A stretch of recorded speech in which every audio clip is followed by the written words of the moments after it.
Hello, welcome to Buying on a Budget. Today I'm going to review this Godox V860II and for Panasonic and Olympus. And I was shooting a portrait for some activity, for some esport events, and I used this speedlite and I was very pleased with it. And this light has high speed sync, which is handy because I was able to use that feature to have my shutter speed faster in order to tone down the ambient light. And I was using this light aiming directly on a wide ceiling, and it was kind of good because it provides a soft light and without using a softbox, without bringing some tripod or light stand. And it was really handy, and I was able to shoot some correctly exposed picture using like 1/4 of the power and with a 2.2 aperture and ISO 200, and my shutter speed was set as 1/400. And the picture sometimes is unexposed because later in the day the sun was down and the ambient was even lower, even darker, and I didn't notice that, but in the end I had to use it and turn it up to almost full power, but it got the job done and it was a good thing. And I was using this Sigma 56mm f1.4. Is sharp and it's really good for portrait, and I use it and I can get shallower depth of field if I want it, but in this case I didn't go for extremely shallow depth of field, just 2.2 to have some sharpness drop down a little bit. And some thing I want to share is that sometimes I notice people don't know how to use the flash correctly, especially speedlight. And I see some people use this to aim at people directly, and it just seems like paparazzi and like some reporters chasing some idols. And it is kind of fun to play with friends because even though they are not famous, you make them look like famous. It's definitely not what you want in a professional setting, a good or flattering portrait.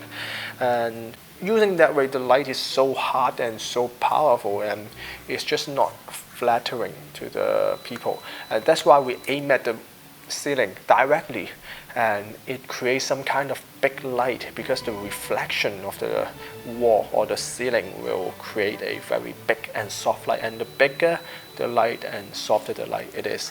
And it has to be a wide ceiling, and for example, this kind of ceiling is not acceptable because it's weird and different. They have all sort of things, but usually you can find some wide ceiling. Otherwise, we had a last plan to go just to the staircase, and those are wide as well, wider than our room. And I also see a common mistake is that people sometimes turn their light a little bit angled toward, and they think, oh, this reflects better, but in reality it doesn't work like that. If you aim like this, the light will actually bounce behind the person's head, and it's like the light okay, it's just simple physics and makes the light not good and not what you want to aim at. And just some common mistake I spotted in some university events. You know, they are enthusiasts, not as picky about these things, but definitely aim up directly, just like a big light in you, and that's what you want. Have some angle there. And I also have another way to use this light, using some softbox, some umbrella, to shoot reflect and have some more dramatic lighting.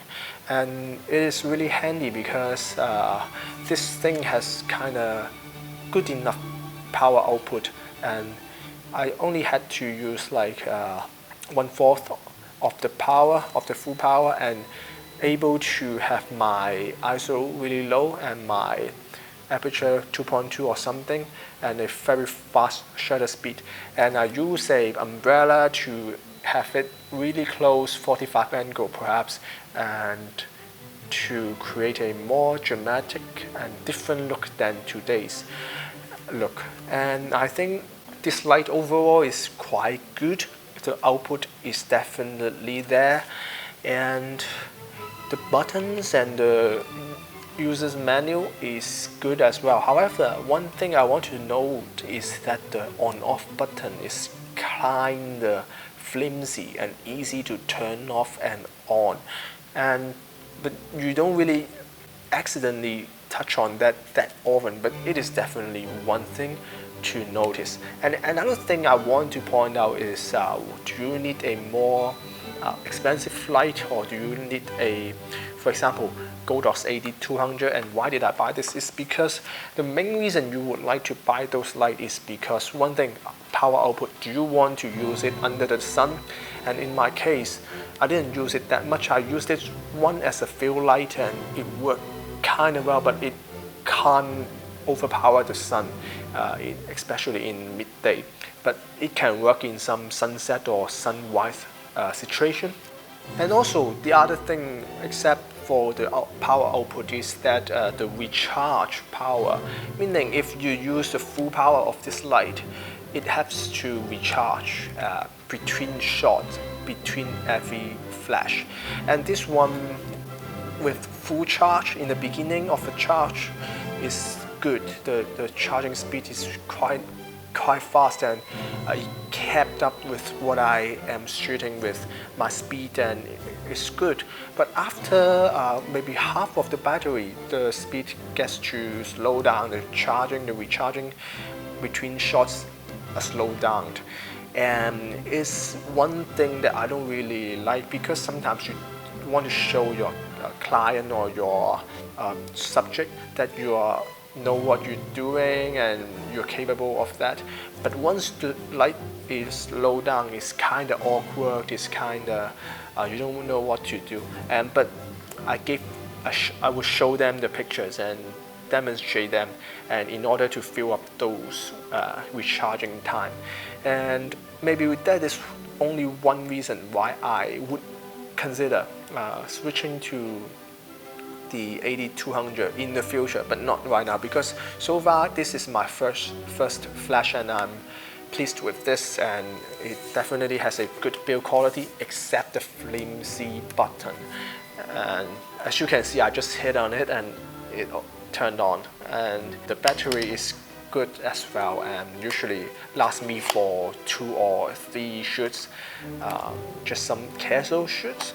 But you really want to charge it every single time after, especially if you are dealing with some more serious stuff, because the recharging time between shots is something that can be annoying to you. So I think except for that, and I am happy with power output, I'm happy with the color accuracy, I'm happy with the battery life, and I'm happy with the build quality. And so far, I also use the remote. Perhaps I'll show you guys as well. And I don't remember, but what's the model exactly? But this thing works great. Yeah, this is the Godox X Pro. And for Olympus and Panasonic, I use this when I had to use an umbrella or softbox, and the light is on the light stand, I would use this. And the control is intuitive and quite good. And I think that's pretty much, the connection is pretty much wide on, and it also has a, let's see, a little light, focus light. I'm not sure if you can get it. Yeah, here.